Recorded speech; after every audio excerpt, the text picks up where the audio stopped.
ഈ പ്രിയദർശൻ സംവിധാനം ചെയ്ത മിന്നാരം സിനിമയിലെ ജഗതി അഴിഞ്ഞാടിയ ഒരു അതെ അതെ കഥാപാത്രം. ആ കഥാപാത്രത്തിന്റെ ഏറ്റവും പ്രശസ്തമായ ഡയലോഗാണ് ആ നെലോളി ശബ്ദം ഇടൂ ഇടൂ എന്ന് പറഞ്ഞിട്ട് ആംബുലൻസ് വന്ന് ആംബുലൻസ് കയറി നിൽക്കുമ്പോൾ കിടക്കുന്നത്. അദ്ദേഹം നേരിട്ട് കയറി അതിലേക്ക് കിടന്ന് എന്നെ അകത്തോട്ട് കയറ്റി കിടത്തി കഴിയുമ്പോൾ പുള്ളി പറഞ്ഞു ആ നെലോളി ശബ്ദം ഇടൂ എന്ന് പറഞ്ഞു. അതുപോലെ ചിലർ ഇവിടെ നെലോളി ശബ്ദം ഇട്ടുകൊണ്ടിരിക്കുകയാണ്. അതായത് നമ്മുടെ മുൻ മുഖ്യമന്ത്രി പിണറായി വിജയൻ, അത് അങ്ങനെ പറഞ്ഞാൽ ശരിയാകത്തില്ല, ഇന്ദ്രനെയും ചന്ദ്രനെയും വകവയ്ക്കാത്ത പിണറായി വിജയൻ ഊരി പിടിച്ച വാളുണ്ടെങ്കിൽ മാത്രം അതിനിടയിൽ കൂടെ നടക്കാൻ ഇഷ്ടപ്പെടുന്ന ആൾ. ആള്, അതായത് പഴയ പിണറായി വിജയൻ. ഉം.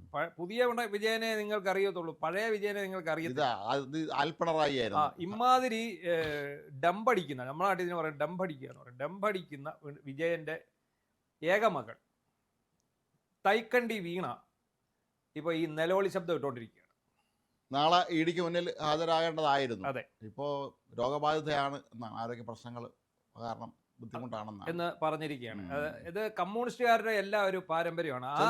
ഈ കമ്മ്യൂണിസ്റ്റുകാരെ എല്ലാം പ്രതിനിധീകരിക്കുന്ന കഥാപാത്രമാണ് ഹൈറേഞ്ച് സിനിമയിലെ ആട് സിനിമയിലെ ഹൈറേഞ്ച് ഹക്കി. ഹൈറേഞ്ച് ഹക്കി.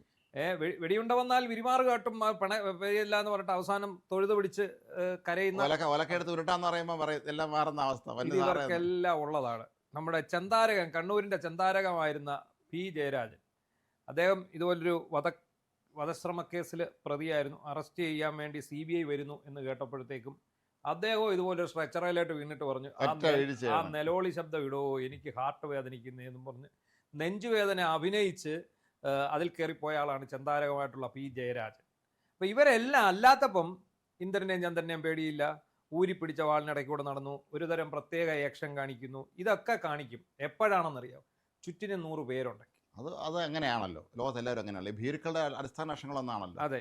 അപ്പോൾ എല്ലാവരും ആളുടെ ചുറ്റും നിർത്തിയിട്ട് പിന്നെ ഞാൻ വലിയ ധീരനാണെന്ന് കാണിക്കുക, എല്ലാവരും പോയി കഴിഞ്ഞാൽ ഇറങ്ങി ഓടും. അത് പിണറായി വിജയൻ വിചാരിച്ചത് തന്റെ കുട്ടി സഹാക്കന്മാരെ ഇറക്കി ഇടി വന്ന വണ്ടിയും തല്ലി പൊട്ടിച്ച് അവരെ ഇഷ്ടിക കൊണ്ട് കല്ലും പിറക്കി എറിഞ്ഞ് ഈ രീതിയിൽ വരുത്തി അവരെ മാറ്റി നിർത്താം എന്നാണ് പിണറായി വിജയൻ. നാളെ വീണ തെക്കണ്ടിക്ക് അവിടെ ഹാജരാവാൻ പറ്റാത്തതിന്റെ അടിസ്ഥാന കാരണങ്ങളിലൊന്ന് ഈ ആരോഗ്യ പ്രശ്നം മാത്രമല്ല, ഈ ആവശ്യത്തിന് എറണാകുളം ജില്ലയിൽ ഇഷ്ടിക കിട്ടാനില്ല എന്ന് പറയുന്നുണ്ട്. അവിടെ സാക്കള് യുവ സാക്കള് പറഞ്ഞത്രേ, അവർക്ക് ഇപ്പോൾ ഇഷ്ടിക ഈ മറ്റേ സിമന്റ് ഇഷ്ടികയേ ഉള്ളൂ, മറ്റേ സംഗതി കുറവാണ്. അത് മാത്രമല്ല, കേരള പോലീസ് ഇപ്പോൾ ഓപ്പറേഷൻ തൂഫാനും നമ്മുടെ കാപ്പ കേസ് പ്രതി സൂണന്റെ വീട്ടിൽ ചെന്ന് ആകാശത്തോട്ട് വെടിവെച്ചതും ഒക്കെ കണ്ടു കഴിഞ്ഞപ്പം ഇത്രയും നാൾ ഈ കേരള പോലീസ് എന്ന് പറയുന്നത് വരി ഉടയ്ക്കപ്പെട്ട പോലീസാണ്. വരി ഉടയ്ക്കപ്പെട്ട പോലീസിന്റെ വരിയെല്ലാം തിരിച്ച് ഫിറ്റ് ചെയ്ത് അവരെ വീണ്ടും വരി ഉള്ളവരാക്കി നിർത്തിയിരിക്കുകയാണ് നമ്മുടെ ആഭ്യന്തരമന്ത്രി രമേശ് ചെന്നിത്തല. ഇതിലൊക്കെ ഉപരി ഈ അവധിക്ക് അപേക്ഷിച്ച വീണ തൈക്കണ്ടി EDക്ക് ഒരു നിർദ്ദേശം വെച്ചിട്ടുണ്ട്. നമ്മൾ ഈ സിനിമയെ കൂട്ടുപിടിക്കുന്നു എന്ന് പ്രേക്ഷകർ വിചാരിക്കും, പക്ഷേ സിനിമയെ തന്നെ കൂട്ടുപിടിക്കാതെ ഈ രംഗത്തിന് ചേർന്ന് നിൽക്കുന്ന സിനിമാ രംഗങ്ങളുണ്ട്. അക്കരെ എന്ന് പറയുന്ന സിനിമയുടെ രംഗത്ത് ആദ്യം തുടക്കത്തിൽ മോഹൻലാൽ അമേരിക്കയിൽ പോകുന്നു എന്ന് അറിയുന്ന ഉടനെ ശ്രീനിവാസൻ വന്നിട്ട് കുറേ കാര്യങ്ങൾ പറയുന്നുണ്ട്. അതെനിക്കൊരു ശ്രദ്ധയില്ല, കണ്ടോ നിന്റെ ഷർട്ടൊന്നും തേച്ചിട്ടില്ല എന്നൊക്കെ പറഞ്ഞിട്ട് മീനവിയിൽ വെച്ചിട്ടുണ്ട്, വേണമെങ്കിൽ ഞാനിവിടെ വരാട്ടോ എന്ന് പറയുന്നു. അന്നേരം മോഹൻലാൽ ഓ വേണ്ട എന്ന് പറയും. അത് വളരെ ശ്രദ്ധേയമായൊരു മീമാണ്. അപ്പൊ ഇവിടെ അതിന്റെ ഒരു പ്രാധാന്യം എന്താണെന്ന് ചോദിച്ചാലും EDയോട് അവർ പറയാണ്, എനിക്ക് വരാൻ ഇച്ചിരി ബുദ്ധിമുട്ടുണ്ട്, ശാരീരിക പ്രശ്നങ്ങളുണ്ട്, ഞാൻ വേണമെങ്കിൽ ഒരു ചോദ്യം ഇങ്ങോട്ട് തന്നെ പൂരിപ്പിച്ച് അങ്ങ് മറുപടി അങ്ങ് തരാമെന്ന് എന്ന് പറഞ്ഞാൽ എന്താ, എനിക്ക് നേരിൽ ഹാജരാകാൻ ബുദ്ധിമുട്ടുണ്ട്, എനിക്ക് ആരോഗ്യ പ്രശ്നങ്ങളുണ്ട്, നിങ്ങൾ എന്ത് രേഖ വേണേ ചോദിച്ചോളൂ, നിങ്ങൾ എന്ത് ചോദ്യം വേണേലും ഇങ്ങോട്ട് രേഖാമൂലം തന്നോളൂ, ഞാൻ ഇതിന് ഉത്തരം അങ്ങ് എഴുതി തരാം. ഒറ്റ വിഷയമുള്ളത്, തിരുവനന്തപുരത്തും കൊച്ചിയിലൊന്നും ഈ AKG സ്മാരക ആശുപത്രി ഒന്നും ഇല്ലെന്ന് തോന്നുന്നു. ഇല്ല, അവിടെ വേണം പോയി കിടക്കാൻ. കാരണം അവിടെ ഈ നിലവിളി ശബ്ദം ഇവിടെ നോക്കിയാൽ അല്ലാത്ത സർക്കാർ ആശുപത്രിയിൽ പോകേണ്ടി വരും. അതായത് കഴുത്തുളുക്കുന്നവരെയും വയറ്റി പനിയുള്ളവരെയും ഒക്കെ. എന്താണെങ്കിലും ശരി, ഈടിപ്പനി പിടിച്ചിരിക്കുകയാണ് നമ്മുടെ വീണ മോൾക്ക്, തൈക്കണ്ടി മോൾക്ക് ഈടിപ്പനി. ഇത്രയും 10 വർഷം ഒരു പനിയില്ല, ഒരു ഭയവും. കാരണം അച്ഛൻ ഇങ്ങനെ നിൽക്കുകയാണ് വലിയ വൻമരം പോലെ, ചുറ്റിനും അംഗരക്ഷകർ, 10-60 പോലീസുകാർ, തിരിയുന്ന വഴിയിൽ എല്ലാ ഗൺമാൻമാർ, വഴിയിൽ നിന്ന് കരിങ്കൊടി ഇട്ടുകൊണ്ട് പോകുന്നവന്റെ തല മണ്ട അടിച്ചു കയറാനുള്ള സുരക്ഷാ ഉദ്യോഗസ്ഥർ എല്ലാമായിട്ട് വിരാജിക്കുകയായിരുന്നു. പക്ഷെ ഇപ്പോഴത്തെ പ്രശ്നം എന്താണ്, ED വിളിപ്പിച്ച EDയുടെ കയ്യിൽ തെളിവുണ്ട്. കാരണം SFIയുടെ റിപ്പോർട്ട് പിതാവ് ചെയ്ത 134 പേജുള്ള സാധനം വരെ ഇരിപ്പുണ്ട്. അതെ, പിതാവ് ചെയ്തിട്ടുള്ള വഴിവിട്ട സഹായങ്ങൾക്ക് മകൾ വഴി നൽകിയ കൈക്കൂലിയാണ് ഈ 2.78 കോടി രൂപ എന്ന് കൃത്യമായി അവർ കണ്ടെത്തിയിട്ടുണ്ട്. അതിൻ്റെ സാധുത ED പരിശോധിച്ചാൽ അതിന് തൊട്ട് പിന്നാലെ CBI എത്തും, മകളും അപ്പനും ഒക്കെ അറസ്റ്റിലാകുകയും ചെയ്യും. ആ ഒരു ഘട്ടത്തിലേക്കാണ് കാര്യങ്ങൾ നീങ്ങുന്നത്. ഈ വിവരം മറ്റാരേക്കാളും നന്നായി തൈക്കണ്ടി ഫാമിലിക്ക് അറിയാം. കാരണം ഈ തിരുട്ട് ഫാമിലി ആയതുകൊണ്ട് തന്നെ അവർക്ക് ഇതിന്റെ നിയമങ്ങളും ഇതിന്റെ ഇത്തരം ഈ കള്ളത്തരത്തിന്റെ എല്ലാ വശങ്ങളും അറിയായിരിക്കുമല്ലോ, മോഷണത്തിന്റെ എല്ലാ വകുപ്പും അവർക്ക് അറിയാം. അപ്പൊ ഈ വീണമോൾ അകത്ത് പോകും എന്ന് ഉറപ്പായപ്പോ സ്ഥിതിക്കാണ് ഇപ്പൊ CPM-കാർ ഒരു കാര്യം സമ്മതിക്കുന്നത്. എന്താണെന്നറിയോ? വീണ പാർട്ടി അംഗം. വീണയ്ക്ക് വീണയുടെ വഴി, ഞങ്ങൾക്ക് ഞങ്ങളുടെ വഴി. ഇനിയിപ്പോ ചെയ്യാൻ പോകുന്ന ഒറ്റ കാര്യമുള്ളൂ, ഇവർ വീണ തള്ളിപ്പറയും. വീണ തൈക്കണ്ടിയെ ചോദ്യം ചെയ്യുന്നതിന് പിന്നാലെ അറസ്റ്റ് ചെയ്താൽ ഇവർ ചെയ്യുന്ന വർഗം അത് വീണ തൈക്കണ്ടി നടത്തിയ ഇടപാടാണ്. പിണറായി വിജയൻ അതുമായിട്ട് ബന്ധമൊന്നും. നിങ്ങൾ ബേക്കറി ജംഗ്ഷനിൽ വീട്ടിൽ ചെന്ന് അതിക്രമം നടത്തിയതെന്ന് വെച്ചാൽ അത് അന്നൊരു കയ്യബദ്ധം പറ്റിയതാണ്. അത്രേ ഉള്ളൂ. അത് അന്ന് ചില അസംഘടിത ശക്തികളുടെ ബാഹ്യ പ്രേരണകളുടെ ഫലമായി ആന്തോളനത്തിന്റെ ഊളലിൽ നിന്നും തിരിച്ചറിഞ്ഞു വന്ന വികാര പ്രക്രിയയുടെ പ്രക്ഷുബ്ധമായ ഒരു പ്രതികരണമാണ് അവിടെ നിങ്ങൾ കണ്ടതെന്ന് പറയുമ്പോൾ നമ്മളിങ്ങനെ വായും പിടിച്ചു. അപ്പൊ ഇനിയും വരാൻ പോകുന്ന ഇതാണ്, എഴുതി വെച്ചോളുക. വീണ വിജയനെ ED ചോദ്യം ചെയ്ത് അറസ്റ്റ് ചെയ്താൽ ഇവരുടെ ഭാഗത്തു നിന്ന് വരാൻ പോകുന്ന ആദ്യത്തെ ക്യാപ്സ്യൂൾ, പിണറായി വിജയന് ഈ വിഷയത്തിൽ ബന്ധമില്ല, വീണ വിജയൻ അത് ചെയ്തിട്ടുണ്ടെങ്കിൽ അവരനുഭവിക്കട്ടെ. അപ്പോൾ അവരുടെ ഭർത്താവിന് ബന്ധമുണ്ടോ എന്ന് ചോദിക്കുമ്പോൾ പറയും അയാൾ കല്യാണം കഴിക്കുന്നതിന് മുമ്പുള്ളതാണ്, അത് പൈസ വാങ്ങിക്കലെന്ന് ബന്ധമില്ല എന്ന് പറയും. അപ്പം ചുരുക്കി പറഞ്ഞാൽ വീണ വിജയനും തൈക്കണ്ടിയും തൈക്കണ്ടിയുടെ ഭർത്താവ് റിയാസും ഒക്കെ നന്നായി ഭയന്നിട്ടുണ്ട്, നന്നായി വരണ്ടായിരിക്കാൻ സാധ്യതയില്ല. കാരണം ED-യുടെ മുമ്പിൽ നേരിട്ട് ഹാജരായേ പറ്റൂ. ഇത് കള്ളപ്പണം വെളുപ്പിക്കുന്ന കേസാണ്. ഈ കേസിനകത്ത് കോടതിയുടെ മുമ്പിലുള്ള പ്രൊസീജിയർ എന്താണോ അതെല്ലാത്തിനും ആ നിയമസാധുത ED-യുടെ നടപടികൾക്കുണ്ട്.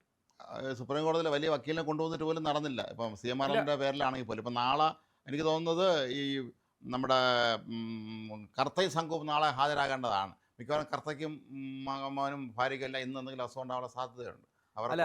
ഏറ്റവും പ്രധാനപ്പെട്ട പോയിന്റ് എന്താണ്? അഭിഭാഷകനെ ഉപയോഗിക്കാൻ പറ്റില്ല. ചോദ്യം ചെയ്യുന്ന സ്ഥലത്ത് അഭിഭാഷകനെ ഉപയോഗിക്കാൻ പറ്റില്ല. അതുപോലെ കൃത്യമായ ജുഡീഷ്യൽ പ്രോസസ്സാണ് നടക്കുന്നതെന്നാണ് ഇതിൽ നിന്ന് കിട്ടിയിരിക്കുന്ന ഒരു വിവരം. ഈ ജുഡീഷ്യൽ പ്രോസസ്സ് എന്ന് പറയുമ്പോൾ നമ്മൾ കോടതി സാക്ഷിയായി സത്യം ബോധിപ്പിക്കുക, ആ രീതിയിലുള്ള കാര്യങ്ങളാണ് അവിടെ ഉള്ളത്. അതിൽ ചെന്ന് കഴിഞ്ഞാൽ ഇവരെ ഒറ്റയ്ക്കിരുത്തി പല രീതിയിലാണ് ചോദ്യം ചെയ്യുന്നത്. അത് ഒരു വലിയ സംഘ ഉദ്യോഗസ്ഥന്മാരായിരിക്കും ഇരിക്കുന്നത്. അവർ ഓരോരുത്തരായിട്ട് വിശദമായ ചോദ്യം ചെയ്യലാണ്. നേരത്തെ അവർ പറഞ്ഞ മൊഴി, അതുപോലെ മറ്റുള്ളവർ കൊടുത്ത മൊഴി, അതിന്റെ വിശകലനങ്ങൾ, അതിൽ വൈരുദ്ധ്യങ്ങൾ, ഇതെല്ലാം ചൂണ്ടിക്കാട്ടിക്കൊണ്ടുള്ള ആദ്യ വിശദമായ ചോദ്യം ചെയ്യലായിരുന്നു. അത് മാത്രമല്ല മാനസികമായിട്ട് ഭയങ്കരമായിട്ട് തളർത്തിയാണ് ഇവരെ ചോദ്യം ചെയ്യുന്നത്. ഈ ED വിളിപ്പിച്ചു കഴിഞ്ഞാൽ ആദ്യം ഒരു മുറി കൊണ്ട് കുറേ നേരം അങ്ങ് ഇരുത്തി കഴിഞ്ഞു. ആ സമയത്തൊന്നും ഇവർ ചെല്ലത്തില്ല. മണിക്കൂറുകൾക്ക് ശേഷം ചെന്ന് ഒരു ഇൻട്രൊഡക്ഷൻ ഒക്കെ കൊടുത്തിട്ട് വീണ്ടും ഈ രീതിയിലൂടെ വിടും. എന്നിട്ട് പറഞ്ഞ് വീട്ടിൽ വിടും. അന്നേരം ഒന്നും ചോദിക്കില്ല, വീണ്ടും പിറ്റേന്ന് വരാൻ പറയും. അപ്പൊ ഈ സമയത്തേക്ക് ഇവർ മാനസികമായിട്ട് തകർന്നാകെ തരിപ്പണമായി നിൽക്കുന്ന അവസരത്തിലായിരിക്കും ഇവർ ചോദിക്കുന്നത്. അംഗരക്ഷകരും അച്ഛനൊന്നും സ്ഥലത്തില്ലല്ലോ, തനിച്ചാണല്ലോ. മാത്രമല്ല SFIയുടെ റിപ്പോർട്ട്, ഇന്ററിം സെറ്റിൽമെന്റ് ബോർഡിന്റെ റിപ്പോർട്ട്, ഈ പറയുന്ന ഡിജിറ്റൽ തെളിവുകൾ, മാസപ്പടി ഡയറി, ഇതെല്ലാം വെച്ചിട്ടുള്ള ചോദ്യങ്ങളാണ് വരാൻ പോകുന്നത്. മുമ്പൊരിക്കൽ എൻ്റെ ഒരു പരിചയമുള്ള ഒരു ഉന്നത പോലീസ് ഉദ്യോഗസ്ഥർ ഒരിക്കൽ പറഞ്ഞൊരു കാര്യം, കേരളത്തിലെ പ്രമുഖനായ രാഷ്ട്രീയ നേതാവിനെ ഇതുവരെ ചോദ്യം ചെയ്യലിന് വിളിച്ചിട്ടുണ്ടായിരുന്നു. അപ്പോൾ ഇവർ കരുതിയിരുന്ന ഈ നേതാവ് രാഷ്ട്രീയത്തിനൊക്കെ പേരിട്ട ആളാണ്. ഇയാൾ വന്നോടം തന്നെ ഇയാൾ ചോദ്യം ചോദിക്കുമ്പോൾ തന്നെ മിക്കവാറും എണീറ്റ് നിന്ന് ഈ ഉദ്യോഗസ്ഥന്മാരെ തന്തയ്ക്കും വിളിച്ചിട്ട് കാസേര കാലോട് തട്ടി എറിഞ്ഞിട്ട് ഇറങ്ങി പോകുമെന്ന് തന്നെയാണ് കരുതിയിരുന്നത്. അയാളെ ചോദ്യം ചെയ്യാൻ വിളിപ്പിച്ചതാണ്. അപ്പോൾ നേതാവ് വരികയാണ്, ഇവർ റെഡിയായിരിക്കുകയാണ്, എന്ത് അടുത്ത നിമിഷം സംഭവിക്കാം. പക്ഷെ വന്ന നേതാവ് ഈ കസേരയുടെ ഇതിങ്ങനെ ചുറ്റും നോക്കിയതോടുകൂടി തന്നെ നേതാവ് ഡൗണായി. ബോധം കെട്ടില്ലെന്നേ ഉള്ളൂ. നേതാവ് എനിക്ക് പറ്റിപ്പോയി എന്നിങ്ങനെ പറഞ്ഞുകൊണ്ടിരിക്കുകയാണ്. അപ്പോൾ ഇവർ വിശദ ചോദ്യം ചെയ്യപ്പോൾ അന്നാണ് അപ്പോൾ ഇവർ പറയുന്നത് ഈ ചെന്ന് കയറുന്ന ഇപ്പം വിശാഖം പറഞ്ഞത് പോലെ മാനസിക തളർന്നു. കാരണം ED അല്ല, പോലീസ് ചോദ്യം ചെയ്യുമ്പോഴും മുഴുവൻ യൂണിഫോം ഇട്ട ആളവിടെ ഇരിക്കുകയാണ്. യൂണിഫോം ഇടാത്ത നമ്മൾ ചെന്ന് കയറി കൊടുക്കുന്ന ഈ ചോദ്യം ചെയ്യലിന് വിധേയനാകുന്നത് മാത്രമാണ്. അപ്പോൾ തന്നെ നമ്മളെ ഗ്യാസ് പോകും.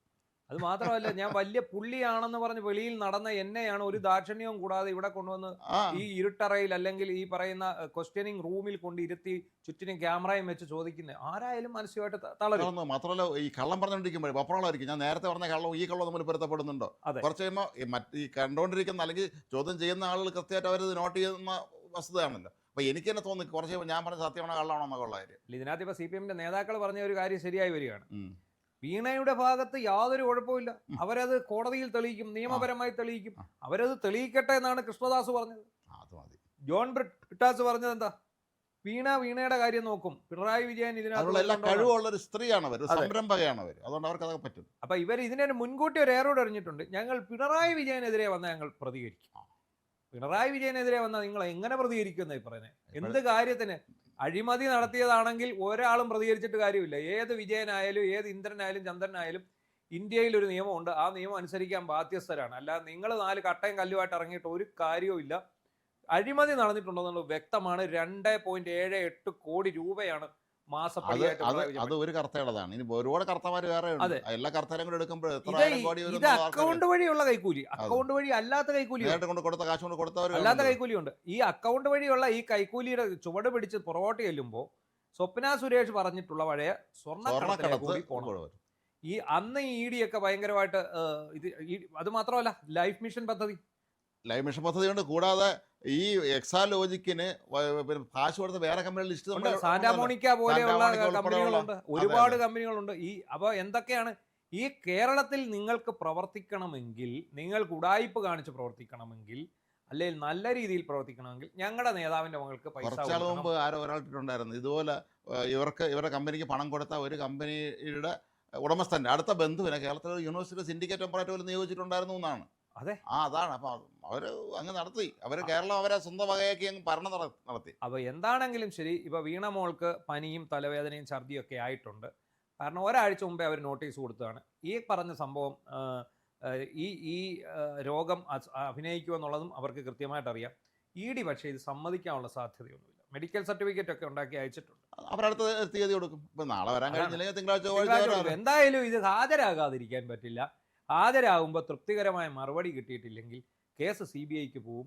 ഇ ഡിക്ക് ഇവരെ അറസ്റ്റ് ചെയ്യാം, ഇ ഡി അവരെ അറസ്റ്റ് ചെയ്യും. അങ്ങനെയുള്ള സംഭവങ്ങളൊക്കെ ഉണ്ടാവും. അപ്പോൾ പിണറായി വിജയനെതിരെ തിരിഞ്ഞു എന്നും പറഞ്ഞ് ആരും ഇവിടെ ഇതുണ്ടാക്കാൻ വരരുത്. കാരണം പുറത്ത് വരുന്ന അപ്പോൾ പിണറായി വിജയൻ്റെ രേഖകളായിരിക്കും പുറത്തേക്ക് വരിക. SFIO കൈക്കൂലി പണം വാങ്ങിയ സംബന്ധിച്ച് കണ്ടെത്തിയിട്ടുള്ള കാര്യങ്ങളായിരിക്കും. ഏതായാലും ഈ ജയിലിൽ പിണറായി തടഞ്ഞവരെ ആക്രമിക്കാനെത്തിയ ആശാമാർക്ക് ജയിലിൽ കിട്ടുന്ന സുഖസൗകര്യങ്ങളെ കുറിച്ച് എന്തായാലും സർക്കാർ അടിയന്തര നടപടി സ്വീകരിക്കുമെന്നാണ് പറഞ്ഞിരിക്കുകയാണ്. അപ്പോൾ ഇനി അവന്മാരുടെ കാര്യവും കട്ടപ്പോകയായിട്ടുണ്ട്. അവന്മാർ ഇത്രയും ദിവസം സൂചിച്ചു കിടന്നു. എന്ത് കാര്യത്തിന് വേണ്ടിയാണെന്ന് ചോദിച്ചാൽ കൈക്കൂലി മേടിച്ച് ഞങ്ങളുടെ നേതാവിൻ്റെ മോളെ രക്ഷപ്പെടുത്താൻ വേണ്ടി ഞങ്ങൾ കൊതുകടിയുള്ളൂ. പേടിക്കണ്ട, കൂട്ടിന് വീണയും വരുന്നുണ്ട് ഉടനെ. പുറകെ പറ്റിയാൽ പിണറായി വിജയനും ഉടനെ തന്നെ അവിടെ എത്തും. അവിടെ വെച്ചൊരു പാർട്ടി അവൈലബിൾ പോളിറ്റ് ബ്യൂറോ ചേർന്ന് ഈ കട്ടയും കബിലും ഒക്കെ ഇച്ചിരി കനത്തിലുള്ളത് ഇറക്കുമതി ചെയ്യുന്നതിനെ കുറിച്ചും വിശദമായ വിശകലനം നടത്താം.